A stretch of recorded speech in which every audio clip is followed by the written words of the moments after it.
What's up, everybody? It is Alex from Heavy New York calling from Zoom again, and on the road we got Mitch of Varials. Great to be able to talk with you, man. Thanks for being here. No worries, man. Thanks for having me.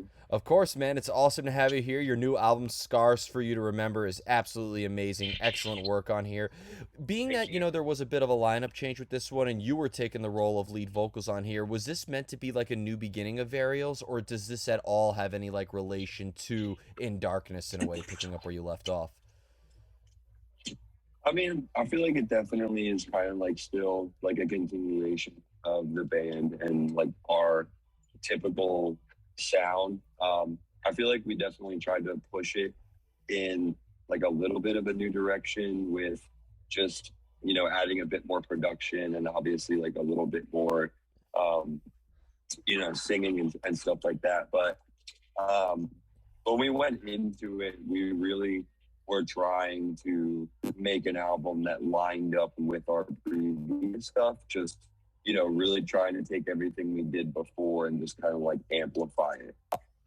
hmm And was that like the preconceived vision, like as you were making this album, or did like is what we're hearing on the album kind of like did things kind of happen organically and just turn out that way? I would say it was definitely like a thought that we had from the beginning of just like we don't want to stray too far from like our quote unquote roots, just because we felt like, like you said, like with lineup changes and stuff like that, like we didn't want to completely turn the band to a different crowd or a different sound or anything. So it was definitely a thought from the beginning. But, like you also said, like it did just kind of happen organically throughout the process too. Like we weren't sitting there being like, oh, like this doesn't sound enough like Burials or blah, blah, blah. Like we really just, like we had the goal in mind, but I wouldn't say that it was something that we kept like, scrapping songs or scrapping parts because of it, if that makes sense. Yeah, definitely. Um, when it came to being that you took the role, being that with both In Darkness and Pain again, you were playing the guitar, doing the lead guitar, but now you're taking the role of frontman. Do you feel that maybe you're like expressing yourself in a different way, or this is a different form of expression because of a change in instrument, or would you say that the means of expression is still fairly much the same? It definitely feels different. Like, because I mean, before on our previous two records, the songs that I did write on, on guitar, um, obviously I love those songs. And at the time, that was like the biggest way I could express myself in the band. But now, being on vocals, like especially with everything else around the music, like the music videos and the album art and everything like that, the band is really supportive of just kind of, you know, letting me come up with a lot of ideas that like I didn't really come up with before. Um, and I feel like a lot of that was because I was in the guitar role. But I kind of like from the beginning of doing everything, like told everybody like, I definitely want to have like a bigger hand in like, organizing the music videos and all the visuals and stuff like that. Just because like I want to feel comfortable like in this role in the band. And they did let me do that with their own collaboration as well. But it just it does feel different because I feel like I'm kind of just doing a lot more and kind of coming up with like concepts as a whole for the band now, and not just being like, oh, here's a sick guitar part. You know what I mean? Yeah. And that led me perfectly into the next question because as a vocalist, do you prefer to hear music before you come up with lyrics, or having like certain concepts in mind, maybe a lyrical idea could help influence the sound of the song itself? For this one, I definitely wrote all the vocals and the lyrics after we had all the instrumentals done. We recorded like all the demo vocals and everything over stuff so that we could go back and rearrange some stuff to fit the vocal parts better. But yeah, I really I like to have like pretty much like a whole finished instrumental in front of me before I'll start digging into what I'll do vocally. Hmm. Is the music for Varials very much open to interpretation, or being, like Varials, not to pigeonhole you guys, but you definitely fall into that Philly hardcore vibe behind it. I definitely consider you guys that part of that scene, and there's always a message or a meaning behind that. Are you trying to maybe engage the listener into a message as much as the music itself? Kind of. I touched on this in another interview I did recently too, where like I did like a track by track, overview of the album, like song by song, and I've had a little bit more time to think on this now, and I think like the album has a very loose concept to it, but it's not a story or really anything like that. It's more about feelings and like the way that pretty much like you react to like bad shit happening in your life. And like a lot of the album has to do with themes of like revenge and like cycles of violence and stuff like that. And I mean, pretty much like for me with the album, like my main takeaway from it, now that I've sat on it and really thought about everything I wrote, is just, it's really mainly about like overcoming bullshit and just getting through everything that you need to get through to be able to do what you wanted to. Yeah. And like I said, a lot of the stuff on the album like teeters on like revenge and like violence and stuff like that. And for me, like a lot of it is pretty like literal in the lyrics. Like I feel like you can look at it and see what I'm talking about if you read through them. And like I said before, like breaking it down into like more layman's terms, it's really just about like not letting things affect you and just like keeping doing what you're doing, and like not letting those feelings like you need to take action and like take revenge and do all this shit. You know what I mean? Like, well, it's a little bit hard to explain, but yeah. Well, what's funny is when I first started listening to Various, starting off with Pain again, I feel like that's the precursors to Darkness, whereas for In Darkness, no pun intended, is like the darkness itself happens, and Scars for You to Remember is almost kind of like the step of coming out of the woods in a way. So like I almost feel like yeah. in a way, like, and I don't even think that this was your intention, but I almost consider this album and the two before it almost to be kind of like a trilogy in itself of overcoming difficult times. Yeah, no, straight up. I could definitely attest to that. Like, I did, like I said before, I didn't really write much or at all of the vocals or the lyrics on the first two records. But like a lot of those lyrics and those songs are still very personal to me because they're our band. And, I wrote instrumentals for a lot of the songs, and I do genuinely love a lot of that lyrical content, even though it's not mine.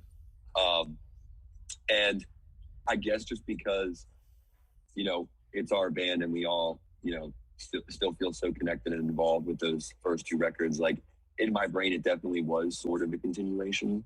And like the trilogy thing, like definitely makes sense. And like you, especially for people that have heard our previous two albums, like you can see that there's a couple nods in there to previous lyrics and stuff like that. So yeah.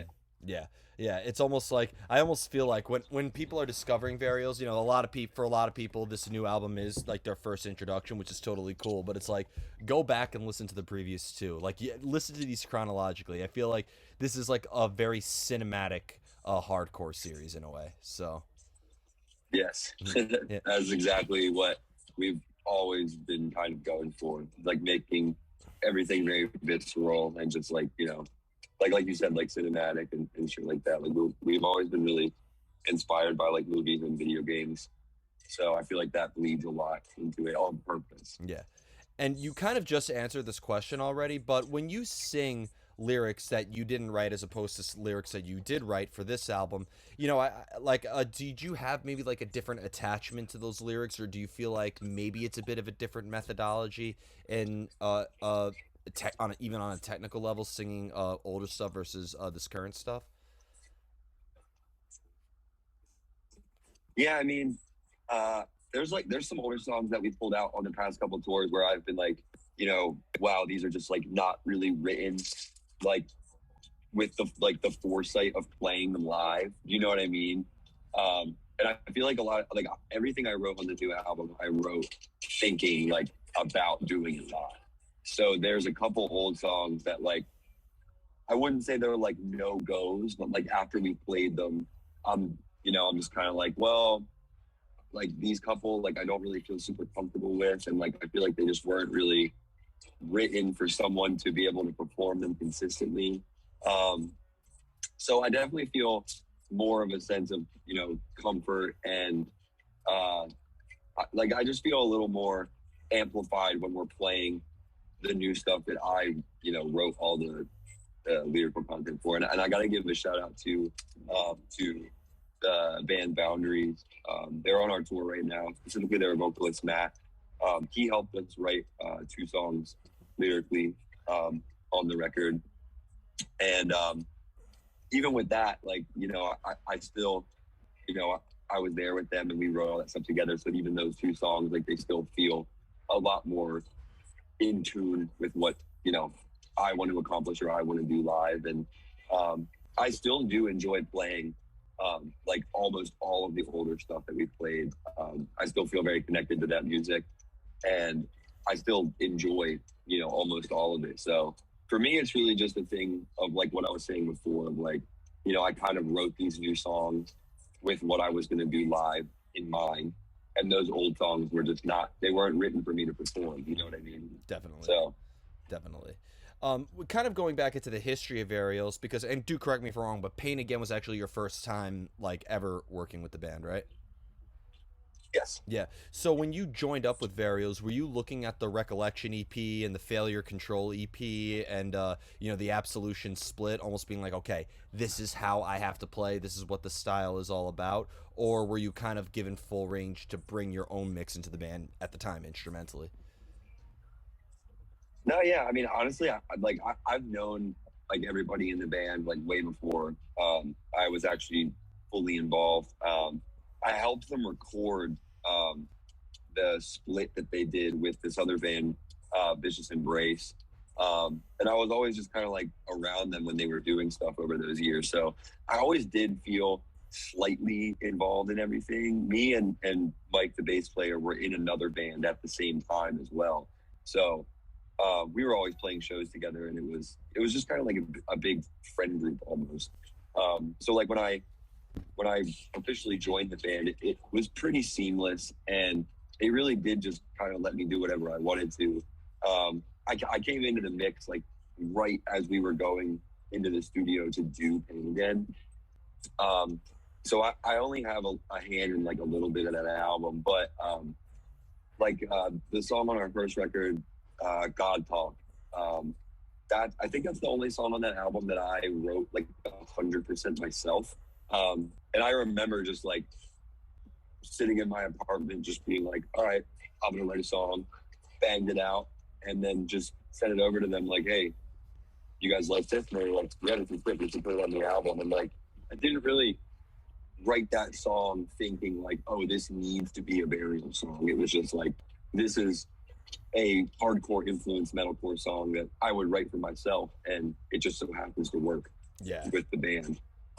And then In Darkness was definitely like a little more in depth because I was around for 2 years at that point, and I think that was when they really fully trusted me to just like do shit and just like throw it at the wall. And like that, I would say that like the instrumentally on that album, it's pretty like 50-50 written between me and our old vocalist instrumentally. And it was kind of the same with both of us, that we both just kind of wrote a bunch of songs individually, presented them to the band, and they were like, okay, these are sick. And then that's what became the album. So I felt like I was able to do a lot more of what I wanted that time, just because I was more involved and I had more time to work on. You know what I mean? Definitely. 100%. And you led me great into the next question as well, because this is like a new question I like to ask bands now. When it comes to the songwriting process, is it better if everybody in the band is really on the same page when it comes to coming up with ideas? Or do you think if everybody in the band is kind of like in their own world in a way, that can maybe help in a way like bring new elements into Varials and kind of like experiment and step into uncharted territory.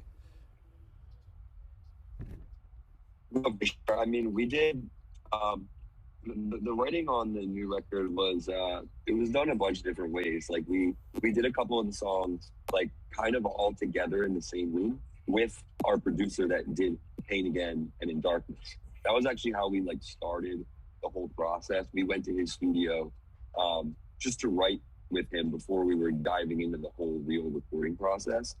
Um, and we all pretty much just sat in there with him for a couple of days all together and just started banging stuff out. We broke off into individual groups a couple times briefly, but most of that was just all of us chilling, making stuff together.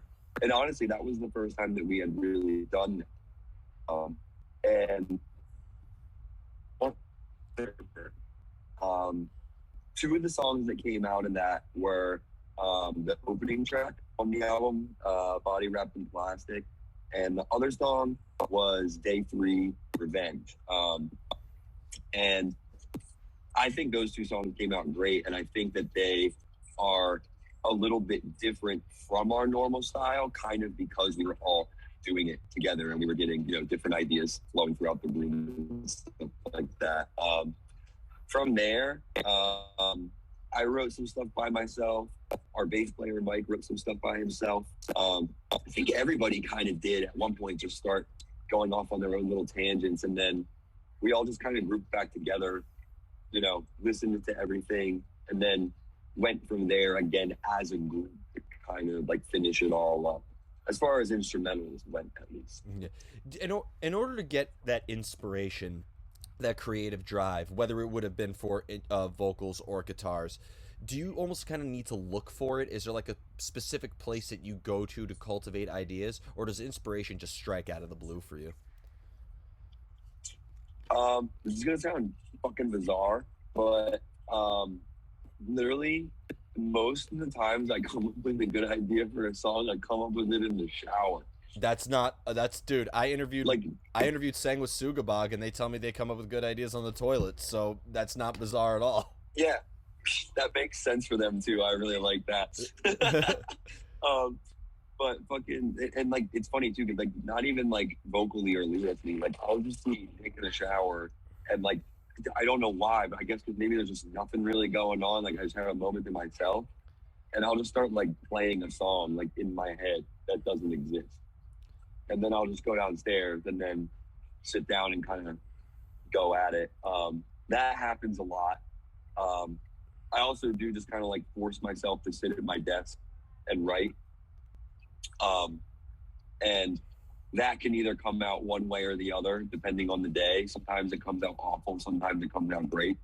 But another thing that I always like to do is if I'm like working on something and I find that I'm getting stuck, I have a TV like right next to my my writing area, and I'll just throw on like a full playthrough of like a video game or just like somebody's like stream of like Warzone or like some online game, and I'll just sit there and I'll just watch for a little bit, and then eventually something will just kind of tick and I'm like, oh, I have an idea now, and I'll go back to it and kind of jump back and forth between just like watching and kind of like taking it all in, thinking about what I want to do, and then go back to focusing. Is it me, or is that something that like we're now doing as we're getting older? We enjoy watching other people play games more than actually playing them. Like every time I think about movies like The Last of Us or Heavy Rain or Life is Strange or something like that, I just watch it like it's a movie. I don't even I sort of forget that it's a game,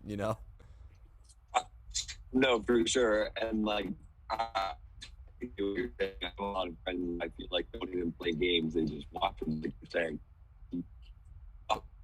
That is like every game that I watch, I have already played. You know what I mean? All like right. Instead of playing it a second time, I'll be like, all right, I'm gonna watch some of it, but I don't have to go through the whole thing again. Maybe skip to a couple parts that I wanted to revisit and stuff like that. But I totally feel you. That's definitely a very big thing right now, especially with like my friends too. I see them do it all the time, and I'm like, don't you guys want to play it? Like, Yeah, I mean, you know what? it's just you know what, that's the beautiful thing. Video games are just as entertaining to watch as they are to play.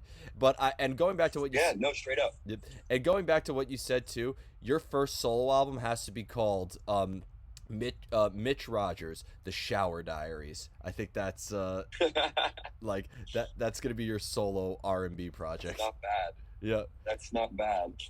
yep. Um, Write that down. Write that down. exactly.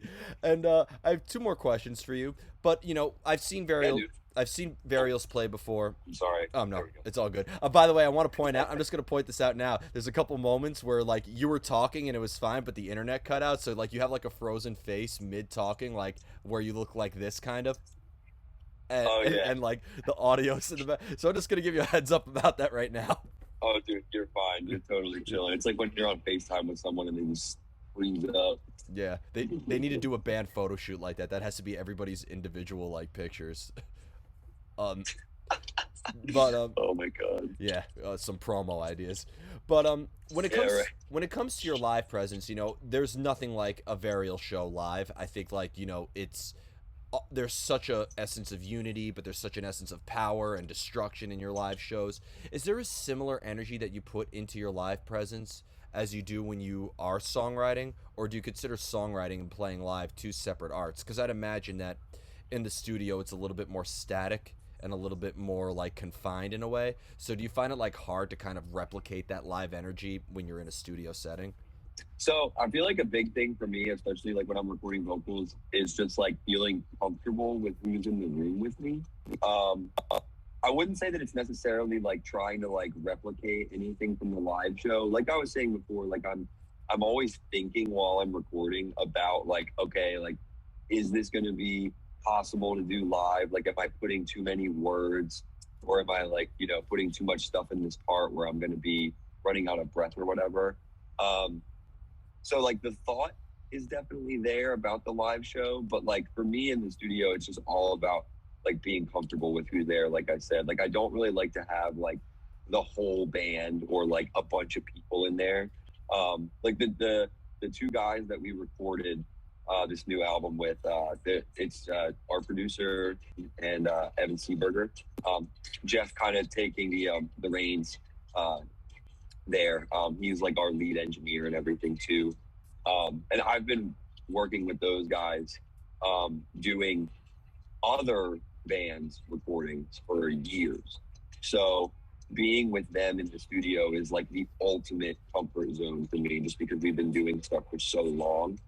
Um, and as long as I feel that I can just go off and like do whatever I want and do my thing and just, and I trust their opinions as well. So if they, catch something or they're like, are you sure you can pull that off? Or you sure you want to put that many words there? Like, I trust them and I trust their feedback. So it's, like I said, as long as I'm comfortable and the environment is good, I'm chilling. And, like thinking about the live show again while I'm recording is a big part of it. And like, we're definitely a lot more calm in the studio than we are when we're playing live. It's definitely a little more of like a chill, thought out thing. We're not really in there like raging, you know what I mean? Yeah, too much expensive equipment to be doing that, right? Exactly, yeah. Yep. It would be pretty interesting though if I could get like a couple people in the studio to like just maybe like mosh in front of me while I'm recording. That would be an interesting tactic.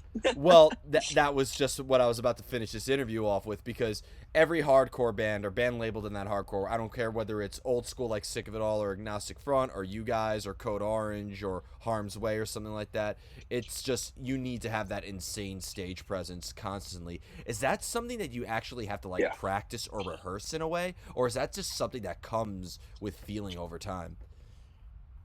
It's a little bit of both. My housemates and my neighbors definitely think I'm like psychotic Mhm. because like I would literally go like I said, like no shame, like I'll literally just be in my living room like going hard as fuck, and like my housemates like see me and like hear me for sure, and I'm just like literally there like practicing like we're gonna be playing at a show, because like I've gone into tours before it's like wrong and like it takes me a couple days to really feel like comfortable on stage. But if I just do that at my house for a few days leading up to the tour, then like I just get on stage and I'm like ready to go. And like it might come off as like strange or like funny to like other people, but like it worked. And for me, like that's what I have to do to practice, because like I can't just sit down and play guitar anymore. Like I have to get that like endurance and shit up so that when we get on tour, like I'm already moving, I know what to do. My voice isn't, fresh. Yeah, just before we go, is there anything else with Varials you'd like to promote for the release of this brand new album, Scars for You to Remember? There's nothing I can really say right now, actually, because I think we're like stealth dropping some stuff this week, and I don't want to spill the beans. Fair enough. But definitely, please stream the album wherever you listen to music. We still have merch bundles that are available on the Fearless Records merch store. Go pick up some merch, go jam the album, and we're going to be on our headline tour with Boundaries, Orthodox, and Distinguisher for the rest of the month leading into the first week of November. So come out to a show, come say hi. I'm hanging out at the front of the stage after our set and at the merch table every night saying what's up. So yeah, come hang out, come say hi, check some shit out. Awesome. And I love how the internet is like working fine again right as we're ending this stuff. So pretty hilarious. I know. Yeah, it happens. Man, it's like van interviews, man. It's all good. It's all good. I've had worse, way worse, trust me. But thank you so much for your time today. I'm sure. Yeah, thank you so much, everybody. We are here. Yeah, dude, thank you for your time. I appreciate you. Anytime. Everybody, we are here with Varials. Be sure to check out Scars for You to Remember. We will see you next time on Heavy New York.